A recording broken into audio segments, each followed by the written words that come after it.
A packed field for the race for City Council District 1. 6 candidates are vying to replace outgoing City Rep Ann Morgan Lilly. To help you make your decision, we're proud to present a debate between the candidates with your voice, your vote, El Paso. I'm Maria Garcia, and today we're talking to the candidates for City Council District 1, which encompasses a large part of the west side. And joining us now are the candidates. We'll start from left to right with Bertha Gallardo, Al Weisenberger, Dr. Rick Bonart, Manny Hinojosa, Peter Schwarzbein, and Daniel Lopez. Thank you so much for joining us. Thank you for inviting us. Let's get to the first question. Tell our viewers what sets you apart from the other candidates. We'll start with you, Ms. Gallardo. I think my extensive business experience with an industry that's just as heavily regulated and whose budgets are just as big as the city qualifies me to just head in there and hit the ground running. Okay, Mr. Weisenberger, what separates you from the candidates? Well, I not only have a lot more experience than the other candidates in the race, I have the kind of experience that counts. I owned my own automobile dealership here for 10 years. I've been a practicing attorney for 25 years. I was a second lieutenant in the United States Army, did a tour in Vietnam, and I was a major felony prosecutor. That broad experience makes me better qualified. Dr. Bonart. And I too would have to tout my experience as why I think I'm more qualified. I had a business for 35 years. I just retired, a small business owner, veterinarian, decades of citizen advocacy and going to city council and trying to save open space. And of course the last 4 years is that I worked on the public service board, and we handled a broad range of things that are very applicable to what I'm doing now. $200 million budget. Now I'm ready to step up to the city with an $800 million budget. Okay. Mr. Hinojosa. Thank you. What makes me different is that I want to go forward with the quality of life projects, with our progress, having one of the best cities in the whole nation. But I want to make sure we don't forget the basics. I want to make sure we take care of the infrastructure, we can get to work and back. I want to make sure that we don't do it at the expense of the taxpayer. Mr. Schwarzbein, what sets you apart? Well, first of all, I've never been a bureaucrat. Last thing you call me is cookie cutter. I'm an entrepreneur, I'm an educator, I'm a small business owner. And what we need is a business-oriented, creative problem-solving approach towards this city. We're a unique city, and as such we deserve unique solutions so we can continue moving forward in the 21st century. Mr. Lopez, what sets you apart? Well, my degree in finance and my business experience with the community here in El Paso, 4,700 infrastructure and capital improvement projects under my belt, successfully helping protect the actual businesses here in El Paso and working on the economic developments. In addition, going in with the support of city employees. Currently, they are endorsing me, and so I'll have their support if I'm elected. Okay, let's get to our first question. We're really entering a tougher stretch for El Pasoans here. Taxes slated to increase to pay for the signature projects of the Quality of Life Bond, also for operation and maintenance. Now, in the campaign trail, there's a lot of talk about keeping taxes low. That's easy to say, but tell us specifically how you do that. And we're not looking for general statements. We're looking for specifics here. Ms. Gallardo, we'll start with you. I think what we absolutely have to do is focus on shifting the tax liability from the homeowners to the commercial and business sector. And one of the best ways to do that is to actually develop our economic environment so that more businesses come in to set up shop here and take on some more of that liability. That would definitely help. It's one of the ways, and one of the best ways, to get a bigger bang for your buck is to get the business sector to invest more in the community. So which specific policies get the business sector to invest in this community specifically? It's to grow the business, to grow existing businesses, allow them the facilitation to be able to do that. Also to go and recruit additional businesses to set up shop here in El Paso. Okay. Mr. Weisenberger, how do you keep taxes low at a time of major investment? The same question to you. Well, it's going to be a challenge. There's no doubt about that. But we're going to have to improve the efficiency of city government. I believe that a lot of the things that the city does now can be done cheaper, and that will free up excess funds for the purpose. Then we have to be creative in how we approach the financing of these projects. And then lastly, we have to grow new industries. We have to bring new industry in to create jobs, to create a broader tax base. You said the city can do things cheaper. What specifically can the city do cheaper? Well, we have a brand new city manager, Tommy Gonzalez, who's a student of Lean Six Sigma, which is an efficiency method in which you get the employees to buy into improving their efficiency, doing the same amount of work with less people. That's the type of efficiency I'm talking about. Dr. Bonart, same question to you. I think that one of the things we can do is definitely deal with construction management, make sure that the quality of life bond projects stay on target and that we don't go overboard with the spending on those. Adjust the scale or scope of those projects to keep them on budget is one way to keep everything on track. The other thing is, if you do keep property taxes on a hold, that stimulates businesses to come here. Increasing these costs, continuing tax increases makes us less competitive in other markets and will just defeat everybody's plan to shift the burden to other businesses. Okay. Mr. Hinojosa? First of all, we have to adjust everybody's attitude. I've been to many meetings at City Council, and it's so easy to spend millions and millions of dollars. I've heard one of the City Council people, for example, say, hey, what is the cost-benefit analysis on this issue? And he just gets totally ignored, and they go on to vote for the project. We can't go on like this. We have to treat people's money the way we treat our own money, a higher level of criteria in everything we do. Okay, so specifically...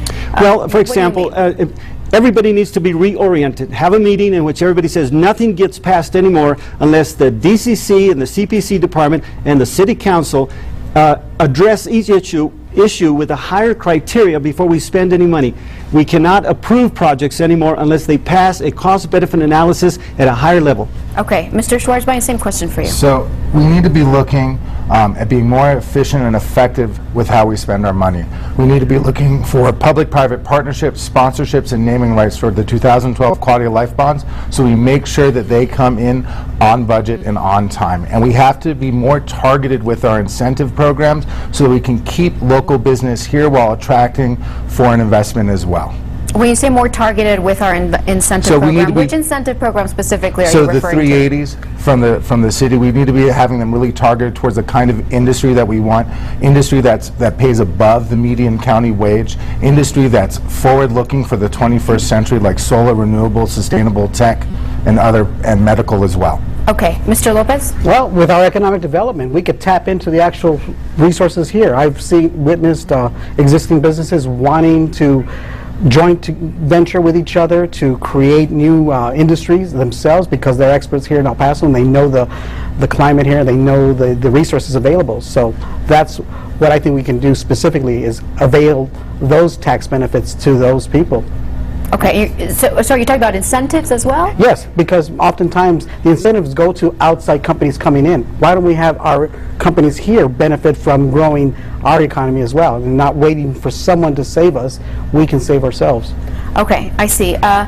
We have to take a break. When we come back, we're going to ask an individual question to each of the candidate, a question catered specifically to them.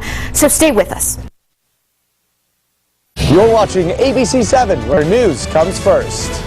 Monday on ABC-7 at 10, after an all-new Castle, he's no nonsense. He tells it the way it is. Some even say he's blunt. You guys keep saying, I want this, this, and this, but remember, it's going to cost this, this, and this. Tommy Gonzalez became El Paso city manager almost a year ago. Reality sometimes isn't always pleasant. I think people need to know about their finances. I'll show you what Tommy Gonzalez does differently from his predecessor and how it affects the city and your bottom line. Monday on ABC-7 at 10. The big Jane the Virgin baby event is almost here. Yay! So this Monday, I have my high school reunion tonight. what better time for catching up with old friends I'm single, I live at home, and I'm currently unemployed. TMI, Jane, TMI! and personal reflection. Things didn't exactly turn out like I thought they would. I'm pregnant, having a baby, giving birth. When are you due? You're so big.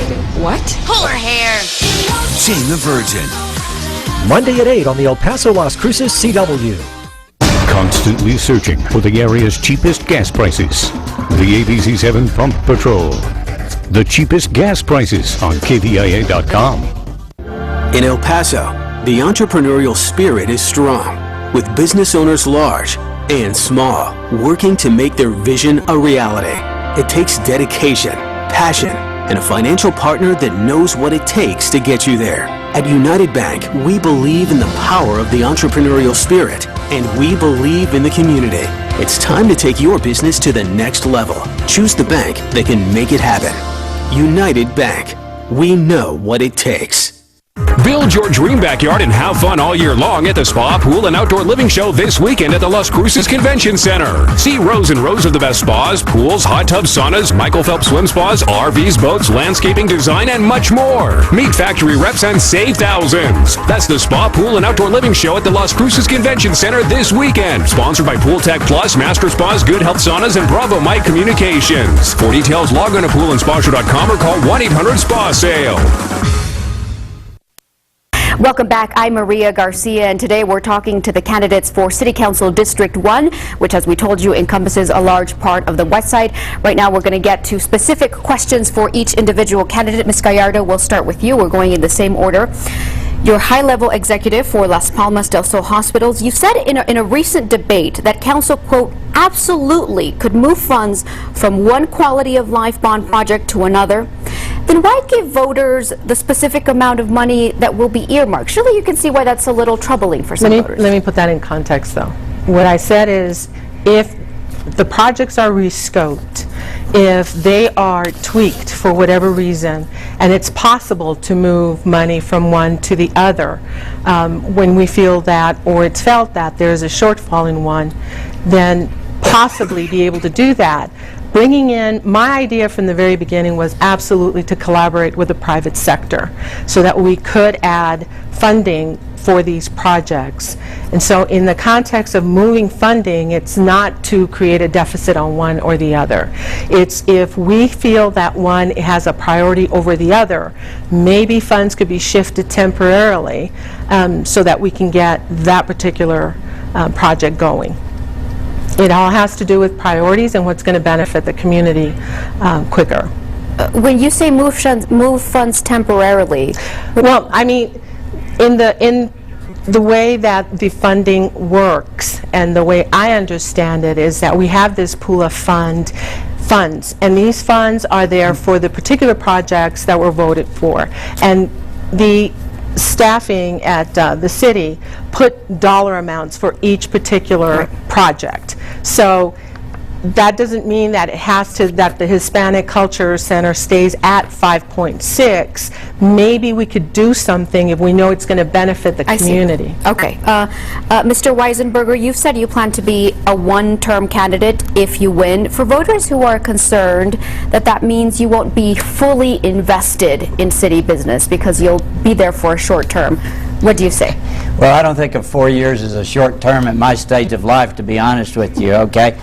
First, let me say, my intention, I'm a practicing attorney, but my intention is, certainly during the first year, to phase out my law practice, so I will be a full-time city councilor. But the reason that I think one term is the way to do it is because we face the biggest challenges in the next 4 years. I see too many times where people on city council, they're thinking about running for re-election, or they're thinking about maybe running for mayor, they're thinking about running for Congress or whatever it is. So every vote, they think about how it's going to affect their election in the future. This is the last election I'm running, and so I don't have to worry about that. I only have to be concerned about doing what I think is the right thing and what the citizens of the district want. Okay, Dr. Bonart, you got a lot done during your time at the Public Service Board, but also based on your service there's some perception by some that you maybe don't have the temperament to be a consensus builder on City Council, and that you can be divisive, and some say this is especially troubling for City Council, which already gets its good share of political bickering. And how would I address that, I guess, is the question. Yes. And the answer is this. You know, when I came on the Public Service Board, it was a 52-year-old organization that had everything ingrained in it. We couldn't even get computers. So when you're challenging that kind of status quo, it appears as though you are argumentative or you are bickering. And as far as what I would do on City Council and how I would pull that together, I think I'm going to create the balance that organization needs. It's no longer an organization that requires just yes men and rubber stamping, but some creative solutions, and that's what I can bring. Okay. Mr. Hinojosa, you run for City Council before. Some people have told me they can't take you seriously because you're a chronic candidate with a whole lot of talk about fixing the budget, but no real experience with big budgets. Well, I do have experience with big budgets. I was the manager and part owner of a almost a $2 million apartment complex, okay? So I know about money. I've been in business most of my life. I've had a car repair service. I've been serving the community, and I still do. I think what you need to remember about me is that I am going to go forward with the city's progress, but I'm going to take care of the working class and the working poor. That seems to be the element that is missing here. But I have the experience as I've had my own businesses, and I'm successful even right now in the properties that I own. Okay, thank you, Mr. Hinojosa. Mr. Schwarzbein, you're an artist, but also a professor. There's people who wonder what exactly your job is. How can we take him seriously when your occupation seems a little ambiguous to some people, and that means a lack of experience for some voters? Well, I've been an instructor at the Texas Tech College of Architecture for 2 years now. I've been an instructor at NMSU. I've been a small business owner. I've had a photography and production company now that I started in New York City. I shot for the Fortune magazine, Wall Street Journal, the New York Times. I've been featured on NPR. I've lectured at Harvard University. I don't see how you could call me anything but professional. I've also brought tangible results to this city, and I look forward to working harder for the citizens of this district and of this region. Okay. Mr. Lopez, you've talked about transparency, about managing the budget. That's easy to say in a campaign, but very few people know what your actual vision is, your actual plan. For voters who've been paying attention to this, but find very little distinction with your platform, what do you say? Well, basically what I want to do is help bridge those communities together, builders, community, and the city government, the employees, to make sure that the flow of managing these projects goes well, because it's difficult with the complexities of each project. They each have a particular design, a particular need, and the community have a particular desire. So that's your vision. I see that we can pull together as a community, like what I've done is community building. I've been able to help businesses when they're in trouble, bring them together to service their customers, and get back on track to doing what they dreamed as far as their business was concerned. And that's what I want to do for the city, is bring them together with the community and have government for the people once again. Okay. Now we're going to allow the candidates to ask a question to another candidate of their choice if they choose to do so. Ms. Gallardo, will you be participating in this? Would you like to ask another candidate a question? Sure, with all due respect, and I want to set a caveat. I think we all have more or less the same plans and wishes for our city. So, but I've been interested in knowing, Mr. Hinojosa, the $100,000 tax, I guess abatement or relief for homeowners. How are we going to replace that revenue deficit if something like that was implemented? You're talking about the $100,000 tax payment that you've proposed in your campaign. Yes, it's my baby. It's my jewel. $100,000 tax exemption for anyone 65 or older, elderly. First of all, I want to make things very clear. It is a proposal, and you're asking the wrong person for this reason. We were promised quality of life investment 4 or 5 years ago. We have been investing in quality of life, so it's time we start reaping some of the benefits. Now, either we are going to have quality of life, which does include some tax relief, or let's stop calling it quality of life and call it what it's becoming if we don't watch carefully, and that is a tax on recreation and sports. But her specific question was, how will you replace that revenue? As I said, first we have to admit that we've been doing it wrong. That's number one. Once people who have been proposing and selling this idea to the city that we're under a quality of life track, once they admit that we're not giving people quality of life because we're taking away 20% of their paycheck, then the next step will be to now have someone like me with a high criteria on spending that I've been repeating, and that is that nothing will be approved unless it can really show that it's a financial benefit to the taxpayer. Okay. So the criteria, it all goes back to going back to the table and revision of all projects to make sure they're going to benefit the city. Mr. Weisenberger, will you be asking another candidate a question? Yes, I will. I'd like to ask Peter Schwarzbein.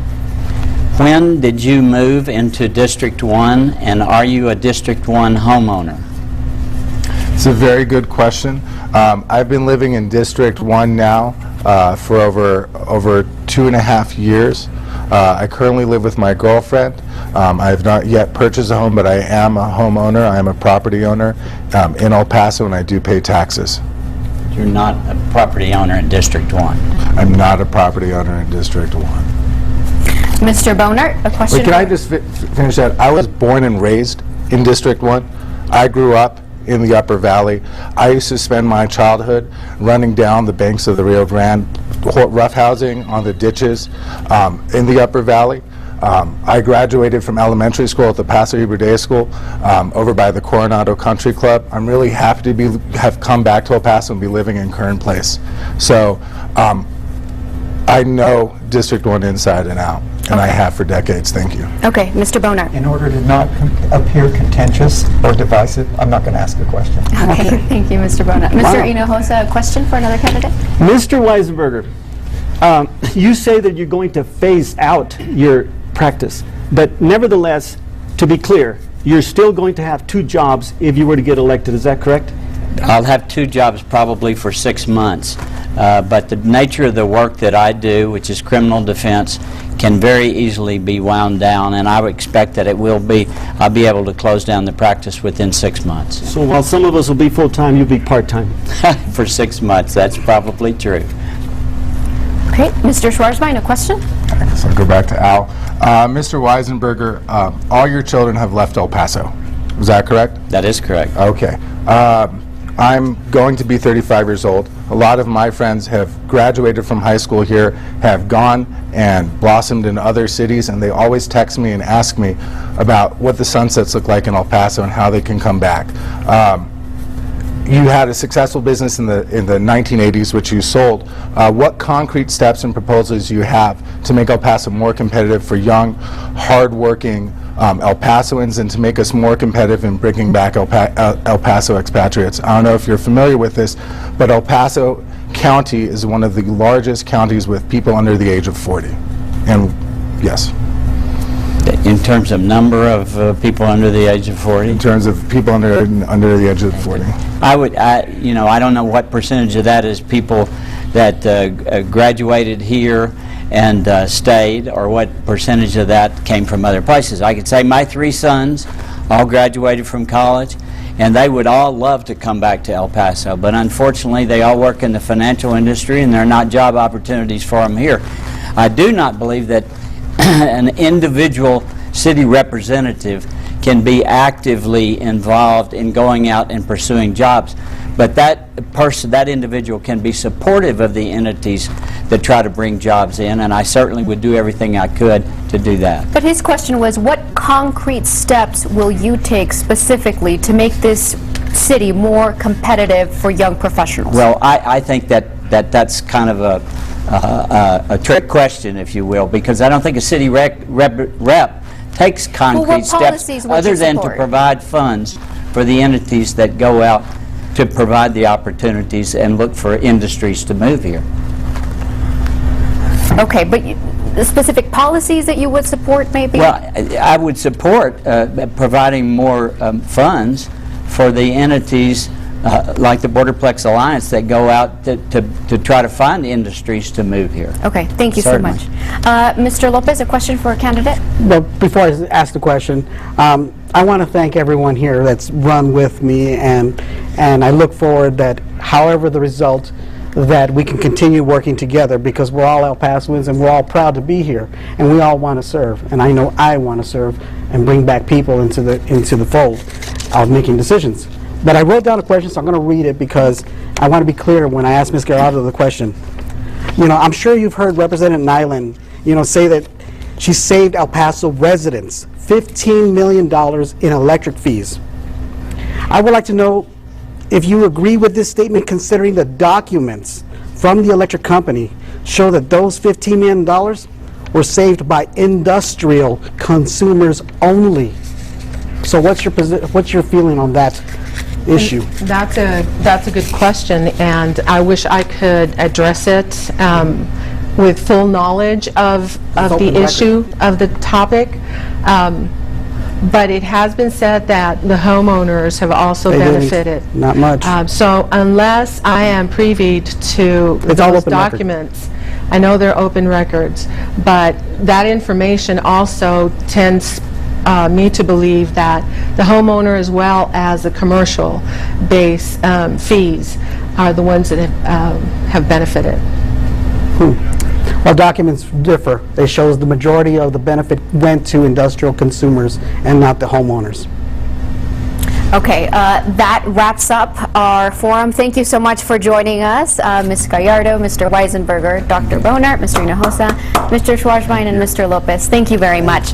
And you've been watching this debate hosted by ABC7. Thank you for joining us.